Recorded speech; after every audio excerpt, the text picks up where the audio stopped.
కాకినాడ కలెక్టరేట్లో ఉమ్మడి తూర్పుగోదావరి జిల్లా స్థాయి అధికారులతో సమావేశమైన షెడ్యూల్ ఉపకులాల వర్గీకరణపై రాష్ట్ర ప్రభుత్వం ఏర్పాటు చేసిన రాజీవ్ రంజన్ మిశ్రా ఏకసభ్య కమిషన్ సమావేశంలో పాల్గొన్న జిల్లా collector Shanmohan, SP Vikrant Patil, joint collector Rahul Meena, trainee collector HS Bhavana పాల్గొన్నారు.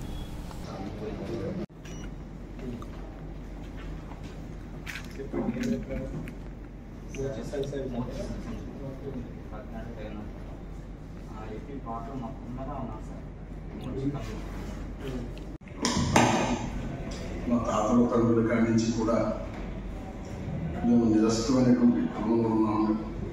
ప్రభుత్వం కల్పించినటువంటి ప్రయోజనాలని మేము తిన్నామని 84 కాడి నుంచి ఆన్లైన్లో తప్పించే కాడి నుంచి సమస్యలు ఎదురైపోయినాయి సార్. అప్పటి నుండి కూడా పిల్లలు చదివించుకోవాలనుకుంటున్నాను. When there is a community which has only 2-3 people also ends. Coming to geographical distribution, mostly the population is spread across the mandals. There is not a pattern. There is no pattern that we observe. Maybe at the larger towns, maybe we find the Madhya community largely towards Amalapuram, Kolasam areas. And apart from that, we don't have any major patterns. As we all know, historically SC communities have faced challenges in education, but there have been significant improvements in the recent years due to government initiatives aimed at enhancing educational access and literacy among SC populations. Coming to employment patterns, many individuals from SC communities rely on agricultural labor, daily wage work, and other informal sector jobs. Over time, there has been a gradual movement towards self-employment and participation in various government employment opportunities. Education, collegiate education, commissioner, technical education, etc., all the things. And then that is where I would like to hear from the DEO, because DEO will be very important. You also have lots of employees, so that becomes very important. Direct ma email ID ki kuda chala mandi పంపిస్తున్నారు. I think this one-man commission email ID. Some colleges are directly also sent to have a meeting with these colleges and all and universities, so that we can get a kind of consultant picture. So this is very important. Then another aspect is political representation. So COs that we will need the subcaste wise detailing of your MPTC, ZPTC, including even the municipal area also. So I think in Commissioner PR, we have written to Commissioner Municipal Administration. We have also addressed Secretary General, State Legislature also. You don't bother about MLA, MLC, but basically these things, MPTC, ZPTC, and then municipality and Gram Panchayat, can actually get consolidated at the. That particular thing was also implemented for few years. Why I am mentioning? Because for few years, if you go into some old records, you will find out those kind of subcastes which were actually used. It was expected that it will be challenged in the court, and it was challenged in the court. Initially, AP High Court had some objections. Later on, this act came, then it got implemented. Then High Court agreed, but this was also challenged in Supreme Court. And in Supreme Court, ultimately, on the Chinnaya's case, Supreme Court actually overturned the decision of the state government, saying that this subcategorization cannot be done by the state government. And then naturally, the government had to cancel that act and the rules and all those actions, and then actually subcategorization stopped there.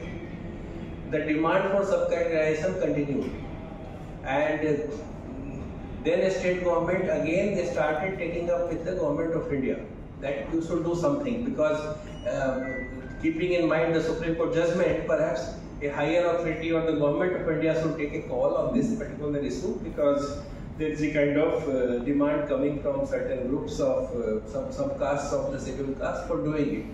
So it was referred, and then Justice Usha Mehra Commission was set up by government of India, not by state government. So I think that is to be kept in mind. So Ministry of Social Justice actually set up Justice Usha Mehra Commission in 2007. They took about a year time. They went through some sort of sampling exercise. They went into details.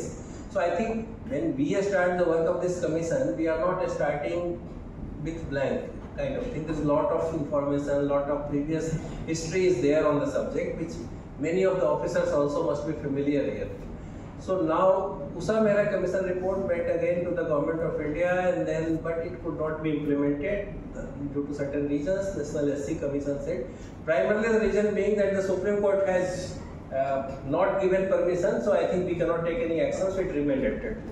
In several other states also, Punjab, Haryana, Tamil Nadu, so several other states are also there, and several litigations, so all the cases were clouded by Supreme Court, and a kind of common judgment was delivered in August this year.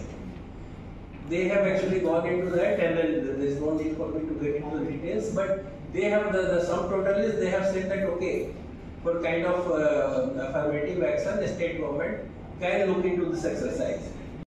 CPI శత దినోత్సవాన్ని జయప్రదం చేయాలన్న జిల్లా కార్యదర్శి తాడిపాక మధు భారత communist party CPI ఆవిర్భవించి 100 సంవత్సరాలు ఈ నెల 26 నాటికి పూర్తవుతుందన్న సందర్భంగా సిపిఐ శత వార్షికోత్సవాల సభలు సమావేశాలు పతాక ఆవిష్కరణ జిల్లా వ్యాప్తంగా ఘనంగా నిర్వహించాలని 27న రాజమండ్రిలో సిపిఐ ఎర్ర సైన్యం కవాతు నిర్వహిస్తున్నామని సిపిఐ జిల్లా కార్యదర్శి తాడిపాక మధు వెల్లడించారు.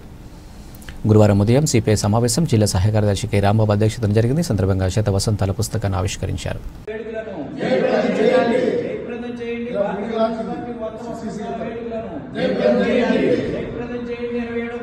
బహిరంగ సభను జయప్రదం చేయండి. 27వ తారీఖు భారత కమ్యూనిస్ట్ పార్టీ రెడ్డ కవాతును రెడ్డ సైన్యం కవాతును భారత కమ్యూనిస్ట్ పార్టీ 100 వసంతాల వేడుకలను సిపిఐ ఏర్పడి డిసెంబర్ 26తో 100 సంవత్సరాలుగా అడుగుపెడుతున్నాం. ఈ సందర్భంగా దేశవ్యాప్తంగా వాడవాడల కూడా పార్టీ ఉత్సవాలను ఘనంగా చేయాలని రాష్ట్ర కమిటీ పిలుపునిచ్చింది. ఇందులో భాగంగా తూర్పుగోదావరి జిల్లా రాజమండ్రి కేంద్రంగా ఈ నెల 27వ తేదీన రాజమండ్రిలో సిపిఐ ఎర్ర సైన్యం కవాతు నిర్వహిస్తున్నాం. దీనికి ప్రముఖంగా రాజమండ్రి జట్లు లేబర్ యూనియన్ అధ్యక్షులు రాంబాబు గారు దీని నాయకత్వం వహిస్తున్నారు. దాదాపుగా కార్మిక వర్గం పెద్ద ఎత్తున కూడా చేరుకుని సుబ్రహ్మణ్యం మైదానంలో బహిరంగ సభ కూడా ఏర్పాటు చేస్తున్నాం. అందులో భాగంగా ఈరోజు సిపిఐ రాజమండ్రి నగర కమిటీ కొండలరావు గారి నాయకత్వంలో ఈరోజు సమావేశం జరిగింది. ఈ సమావేశం నిర్ణయం ఏంటంటే ఈ రాజమండ్రిలో ఉన్న విద్యార్థులు, యువజనులు, కార్మికులు, మహిళలు అన్ని వర్గాల వారు కూడా 27వ తేదీ శుక్రవారం మధ్యాహ్నం 2 గంటలకు సిపిఐ కార్యాలయానికి చేరుకోవాలని కోరుతున్నాం. అక్కడి నుంచి ర్యాలీగా సుబ్రహ్మణ్య మైదానం వద్ద భారీ బహిరంగ సభ ఏర్పరుస్తున్నాం. కావున రాజమండ్రి అంటే మీకు తెలుసు, ఒకప్పుడు కమ్యూనిస్ట్ పార్టీ పితామహులు సిపిఐ సీనియర్ నాయకులు చిట్టూరి ప్రభాకర్ చౌదరి గారు పుట్టిన గడ్డ. ఇక్కడ 2 సార్లు ఎమ్మెల్యే గెలిచారు. ఆయన ఏర్పడిన జట్ల సంఘం ఈరోజు కీలక క్రియాశీల పాత్ర పోషిస్తుంది. కాబట్టి ఈ రాజమండ్రి ఉన్న పుర ప్రముఖులందరూ కూడా ఈ కార్యక్రమాన్ని విజయవంతం చేయాలని కోరుతున్నాం.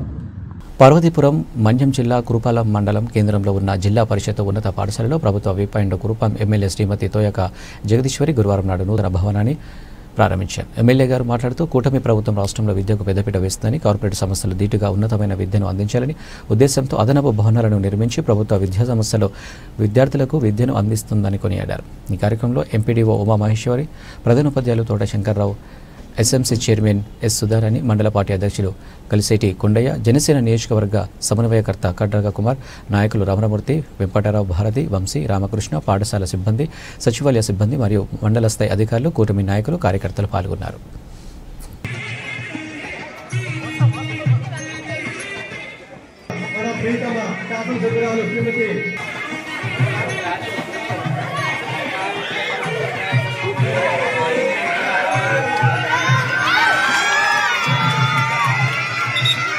సరే చూడండి.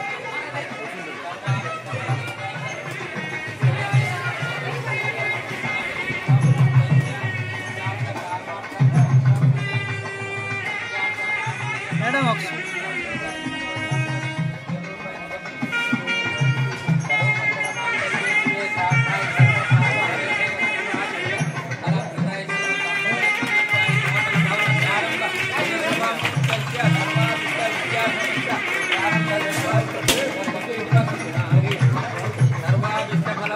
పార్వతీపురం మన్యం జిల్లా కురుపాం నియోజకవర్గం జియమ్మ వలస మండలంలో పెదమేరంగి జంక్షన్ రోడ్డు నుండి వెంకటాపురం గ్రామానికి బీటీ రోడ్డు నిర్మాణానికి ప్రభుత్వ వైపు కురుపాం ఎమ్మెల్యే శ్రీమతి తోయక జగదీశ్వరి గురువారం శంకుస్థాపన చేశారు. ఎమ్మెల్యే మాట్లాడుతూ రోడ్డు నిర్మాణానికి 2,60,00,000 మంజూరైందని వీలైనంత త్వరగా పనులు పూర్తి చేసి రహదారిని అందుబాటులోకి తీసుకొస్తామన్నారు. ఇక నుండి ఏ గ్రామానికి సరైన రోడ్డు లేక ప్రజలు ఇబ్బందులు పడకూడదనే నినాదంతో ప్రభుత్వం ముందుకెళ్తుందన్నారు. కూటమి ప్రభుత్వం రాష్ట్రంలో రహదారులకు పెద్దపీట వేస్తుందని సందర్భంగా తెలియజేశారు. ఈ కార్యక్రమంలో రాష్ట్ర కార్యనిర్వహణ కార్యదర్శి దత్తి లక్ష్మీనారావు, ఎంపీపీ బొంగు రమేష్, జనసేన నియోజకవర్గ సమన్వయకర్త గడ్రగ మల్లేశ్వరరావు, నాయకులు వెంపటరావు భారతి, దాసరి రామారావు, వారణాసి శివ, కూటమి నాయకులు, కార్యకర్తలు పాల్గొన్నారు.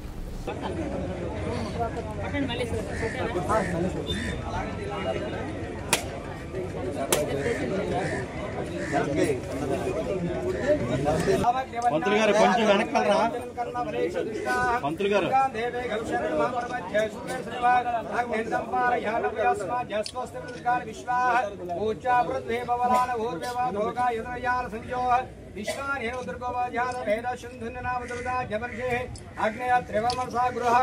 బులెటిన్ ముగించే ముందు హెడ్లైన్స్ మరోసారి.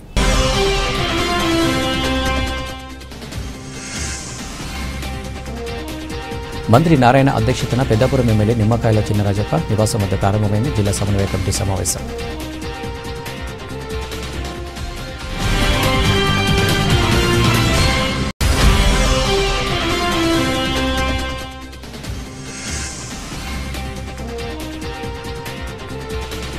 తుఫాను కారణంగా దెబ్బతిన్న ఇళ్లను అధికారులతో కలిసి పరిశీలించిన పిఠాపురం జనసేన పార్టీ ఇన్ఛార్జి మర్రెడ్డి శ్రీనివాసరావు.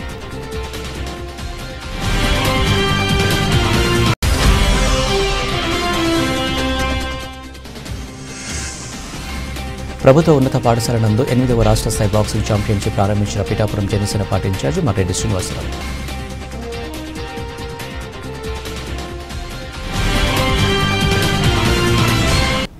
ఇవి అప్డేట్స్.